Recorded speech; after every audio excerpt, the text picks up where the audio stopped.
അടുത്തൊരു day in my life കണ്ടാലോ? നമുക്കൊന്ന് കണ്ടു നോക്കാം. ഞാൻ ഈ വീഡിയോ ഒക്കെ ഇടുന്നത് എല്ലാവരും കാണുന്നുണ്ട് എന്ന് ഞാൻ വിശ്വസിക്കുന്നു. രാവിലെ എണീറ്റ് നേരെ തൂത്തുവാരി എന്നിട്ട് കഴിക്കാൻ വേണ്ടി പോയപ്പോൾ ഇറച്ചി കറിയും. അപ്പോൾ ഇറച്ചീനകത്ത് ഇറച്ചി മാത്രം കാണുന്നില്ല, കിഴങ്ങ് മാത്രമേ ഉള്ളൂ ഗൈസ്. അങ്ങനെ അതും കഴിച്ച് നേരെ ഫ്രഷ് ആകും. അങ്ങനെ കണ്ടാടെ പോയി 2-3 വീഡിയോ എടുത്ത് ഇന്ന് ഞാൻ എൻ്റെ ഉമ്മയുടെ നീത്തിയുടെ വീട്ടിൽ പോവാണ് ഗൈസ്. അങ്ങനെ കുറച്ച് നേരം മാറിക്കിടന്നു. അപ്പോഴാണ് ഒരു കൊറിയർ വന്നിട്ടുണ്ടെന്ന് പറഞ്ഞൊരു വിളി. അത് വേറെ ഒന്നുമല്ല, ഒരു ഫോൺ കേസാണ്. അങ്ങനെ നമ്മൾ നേരെ വണ്ടി എടുത്ത് ഉമ്മയുടെ നീത്തിയുടെ വീട്ടിലോട്ട് പോവുകയാണ്. അവിടെ ചെന്നപ്പോഴോ ഫിൽസൂനാണെങ്കിൽ ഉറക്കവുമില്ല, എല്ലാവരും വന്നിട്ടായിരിക്കും. അങ്ങനെ അവൾ ഇങ്ങനെ ഒരു കിടപ്പാ തൊട്ടിനകത്ത് കിടക്കുന്നത്.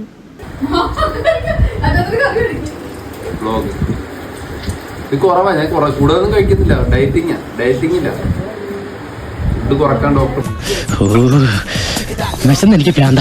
ഇതെല്ലാം എങ്ങോട്ട് പോകുന്നു? ഭക്ഷണ കാര്യത്തിൽ ഒരു മെജീഷ്യൻ ആണല്ലേ. തീറ്റിക്ക് അങ്ങനെ നേരവും കാലവും വല്ല ഉണ്ടാ? ഈ നാട്ടിൽ പട്ടിണിയുടെ ഒരു കുറവേ ഉണ്ടായിരുന്നുള്ളൂ, അത് അവരായിട്ടങ്ങ്